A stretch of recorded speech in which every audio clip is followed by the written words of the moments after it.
many classes have you taken in the last? All right, we're on. Welcome back, everybody, to the Edge podcast with Chip and Christy. I am Chip McCarter. Your co-host is along with Christy Ogle, and we are here to talk about the Edge Biz, where we empower, develop, grow, and educate business owners and help mold them into business leaders and pillars of their community and their area. At the same time, we also love to say we help entrepreneurs become entrepreneurs.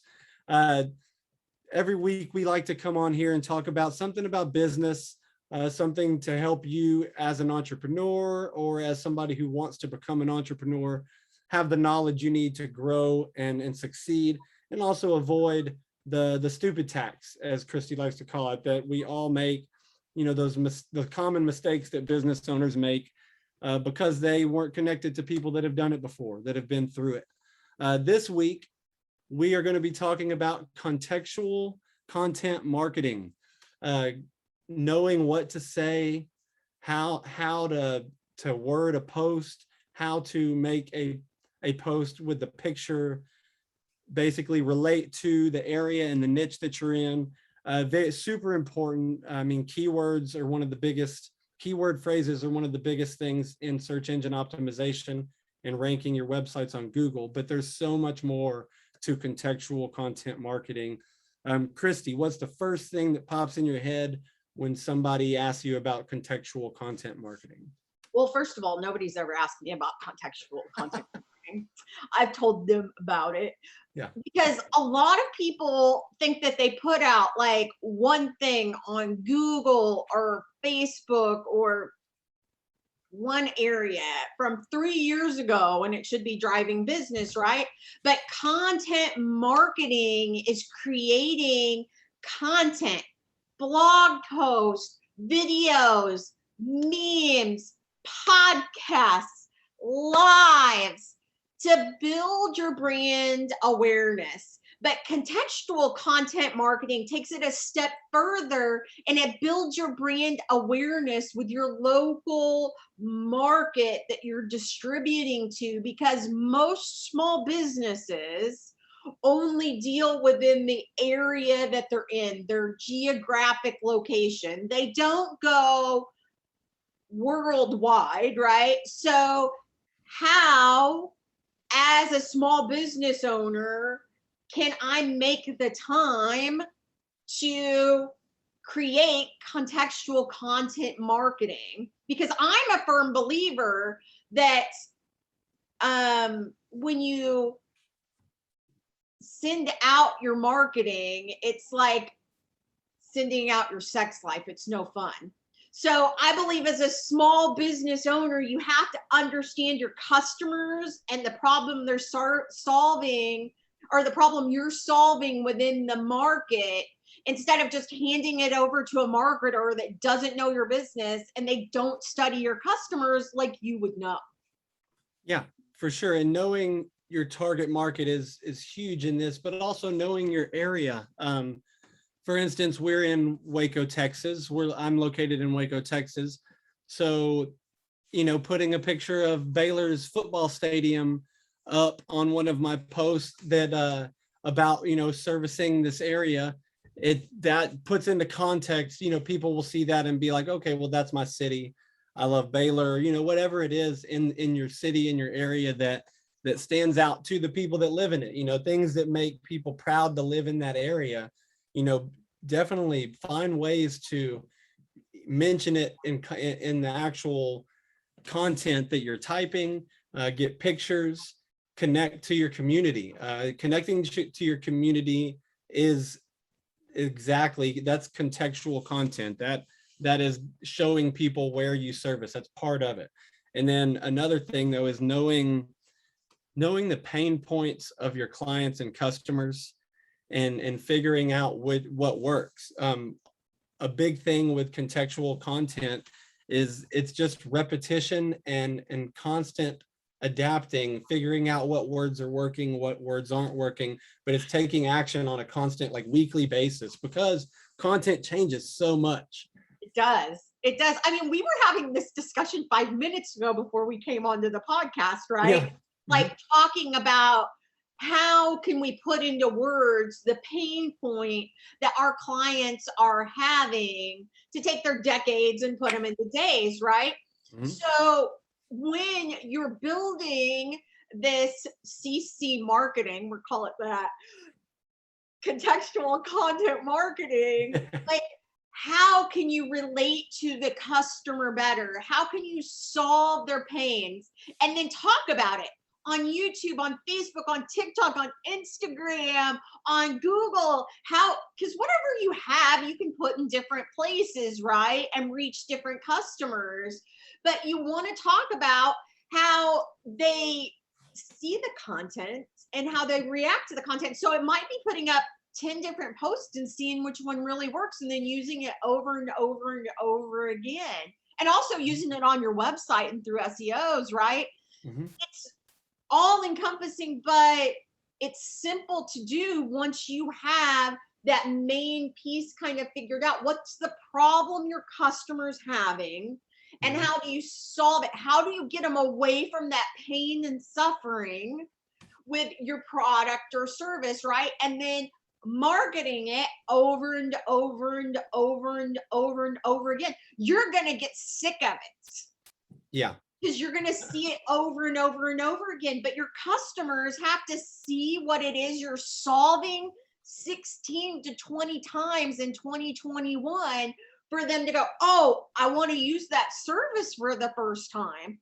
So you've got to hit it over and over and over again from a bunch of different ways. It's like you've got a jab, jab, jab, right hook, like Gary Vee says, right? You've got a jab, jab, jab, left hook before you know what really works with your customers. And something that worked in 2019 very well might not work in 2021.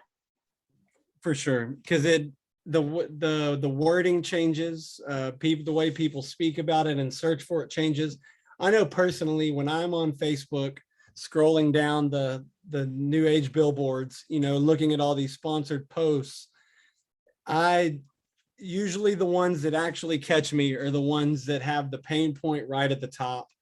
I even if it's just like a attention grabber, attention entrepreneurs, or are you tired of the dust building up in the corner of your living room because you work too much, whatever the pain point is that drags me in. Mine would be like a digital marketing pain point, like not driving enough traffic to your websites, or not bringing enough clients in for your company, stuff like that. But when I see those pain points that hit me, usually I'll skip over it the first few times, but that one time it catches me, that one time when I'm so frustrated at that same specific thing that it catches me right on time, and I click it and I check it out. And sometimes I follow through, some that can actually get it. But that company had figured out how to use that pain point correctly, how to get my attention, and how to be consistent with it, because they definitely didn't just boost the post one time, because I kept seeing the same thing over and over again. And that's how you have to do it. Yeah, and statistically, as small business owners, one thing that we watch, especially in the very beginning, solopreneurs, they have to watch that bottom line. And every entrepreneur should do that. Every business owner should definitely watch their numbers, because numbers are facts. Numbers aren't lies. So watch your numbers. But it is 62% less expensive to do contextual content marketing than it is to do traditional marketing. What's traditional marketing? Traditional marketing is TV, billboards, newspapers, magazines, direct mailers, right? Mm-hmm. Contextual marketing is using those social media and online platforms that generate 3 times the amount of leads than any other sort of marketing. I personally paid 2 full salaries in 2017 to a television station. I thought I had to have my brand on TV. It ran 12 times a day during the busiest times of year. $150,000, if I recall right, was spent on doing this traditional marketing. Do you want to know, after 1 full year of tracking our marketing process, how many jobs I got off of running those ads 12 times a day during the busiest times on ABC? How many? I got 1 paint job. Wow. But 2 people's salaries got paid that year. Yeah. Congratulations, ABC, right? Yep. So whatever marketing you're doing, you need to track it. What I've found through many people's businesses that I've worked with over the years is this contextual content marketing works. Well, Christy and Chip, I don't know even what to do. Well, what interests you in the town that you live in? Do you have kids? Are you looking for places to take your kids on the weekend?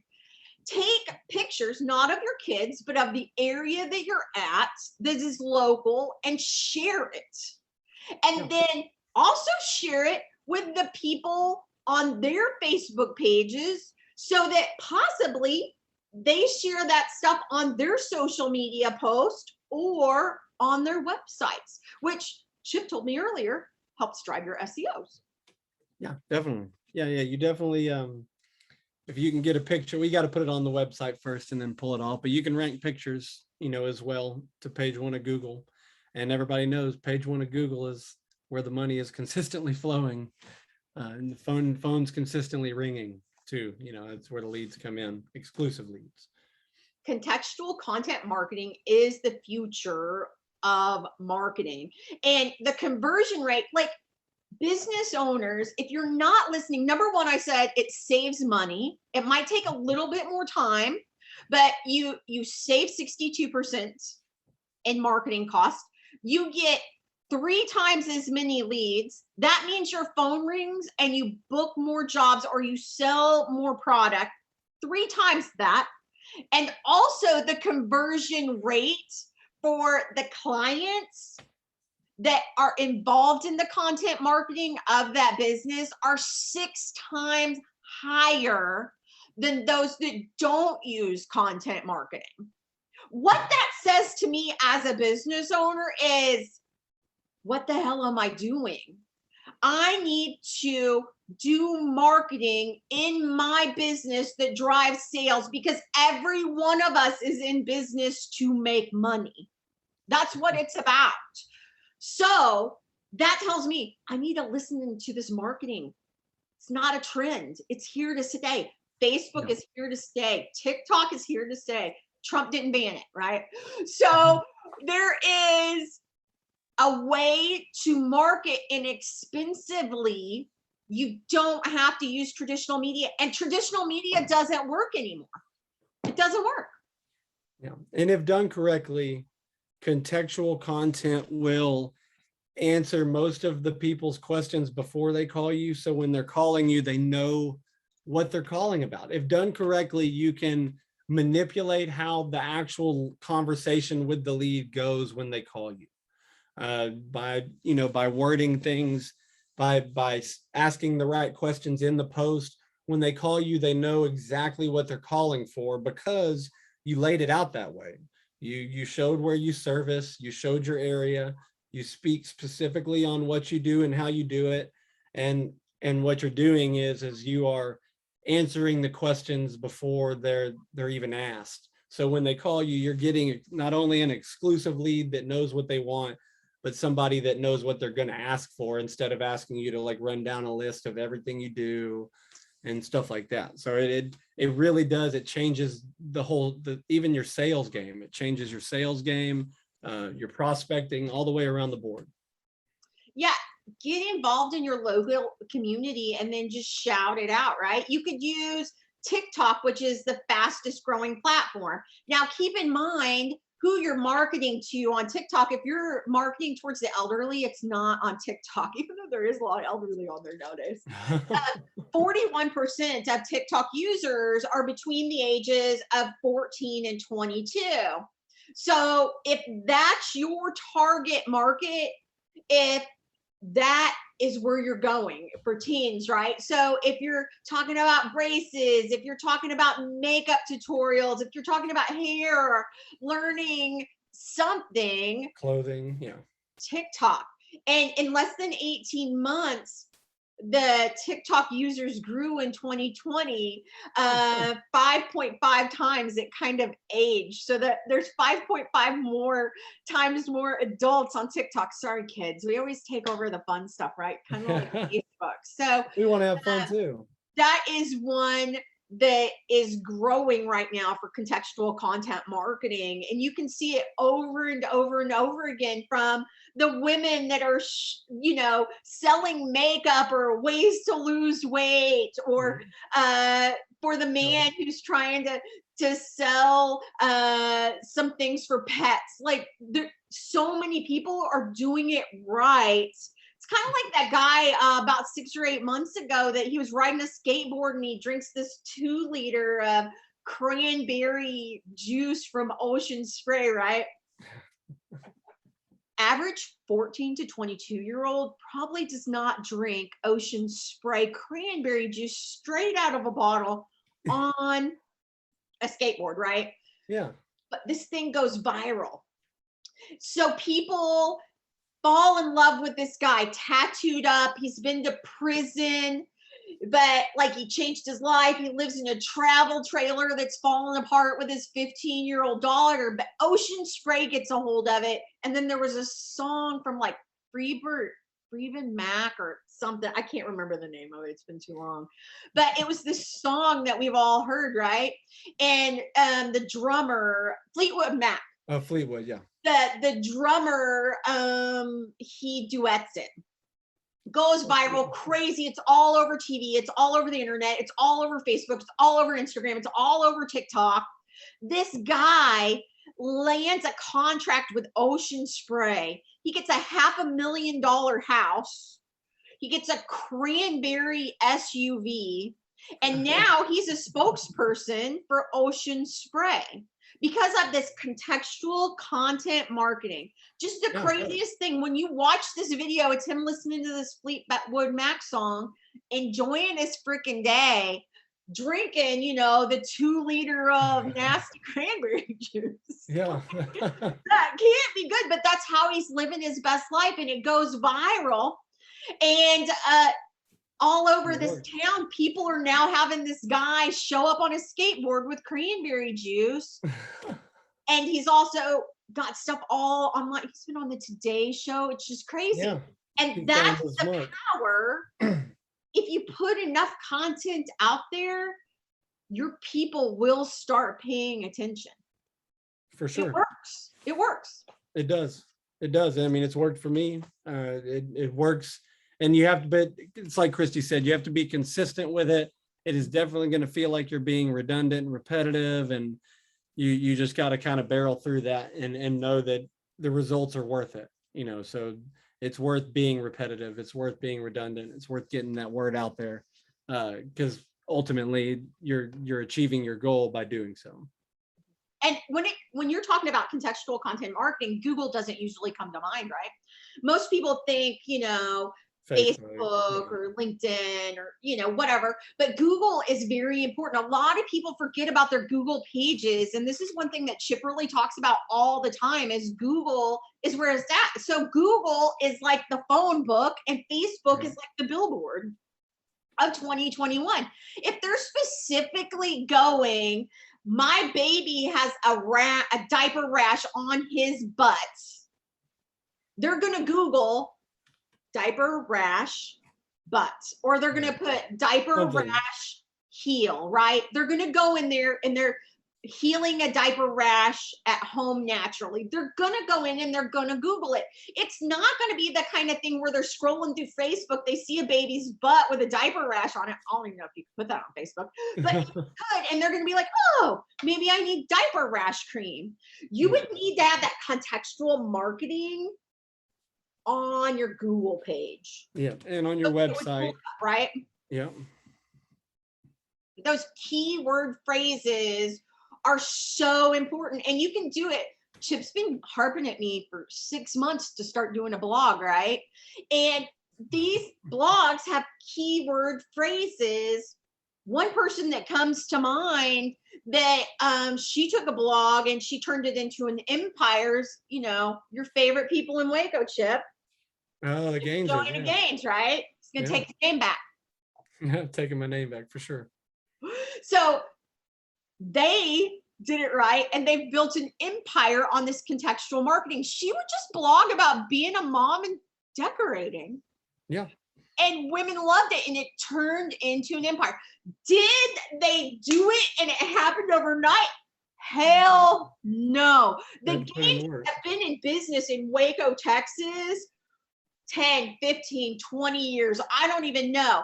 They've had businesses that have failed. They have businesses they closed. She closed her little shop on Bosky and then reopened it years later because her timing wasn't right, right? Yep. So that contextual marketing, I'm sure Joanna did not blog once and a producer from HGTV just called her. No, it was over and over and over and over again. And still to this day, this woman is talking about her contextual content marketing all over. Where'd she learn it from? Gary V. Gary V. Gary V. In one of his very first books, he talks about contextual content marketing. And he actually talks about starting a business in this. It's called Crush It is the book. You guys don't believe me, go out, buy it, read it. You'll find the chapter where he talks about, a great business would be flipping houses, taking pictures, documenting it, and then having videos for it, right? Yeah. Sounds a lot like Fixer Upper. Yeah, so like what she did. For people that have built empires, Kylie, or one of the Jenner girls with her makeup, she started it on Instagram. $1 billion business now. Contextual content marketing. If I could say anything from you listening to these podcasts and these lives, it's keep doing it over and over and over again and produce content. Put it out there over and over and over again. Something that solves the pain of who your customer or client is. It's going to save you money and it's going to make you a hell of a lot of money. Is it the first time you do it? Is it going to be right? No. Is it the 100th time you're going to do it? Is it going to do it right? Probably not. You're just going to have to do it over and over and over again. And then you find one that sticks and then you do it over and over and over again. And then you find the next one. You keep that one running that's working and you just start finding the next one to where eventually you have 3, 4, 5 that are working for you. Yeah, keep producing and keep adding value. Keep producing, keep adding value. Another one that you can put it on is LinkedIn. This is one that I neglect. I opened up my LinkedIn the other day and I had 1,246 messages. Sorry, I'm not going to get back to you all. Like, it's going to take a year, right? Yeah. LinkedIn is this social media platform. If I was selling something that was business to business, LinkedIn would be the place that I would do it because that's what that is. I'm not going to hook up with somebody I met on LinkedIn. It's not a dating platform, right? I'm not married for 25 years, but yeah. LinkedIn is business to business. That's what that's about. It's no social media drama. You're not putting your baby mama drama on there. It is just business. Seriously, business owner to business owner. Here's your pain. Here's what we can solve. Let's get started. So LinkedIn is another one. Yeah, LinkedIn's a great one. There's tons of them out there. Upwork, there's tons of great platforms out there. You got to find where your market is, though. You got to find where your people are, and then go blast it and to take advantage of it. And it's super inexpensive, a little time consuming, but the results are so worth it.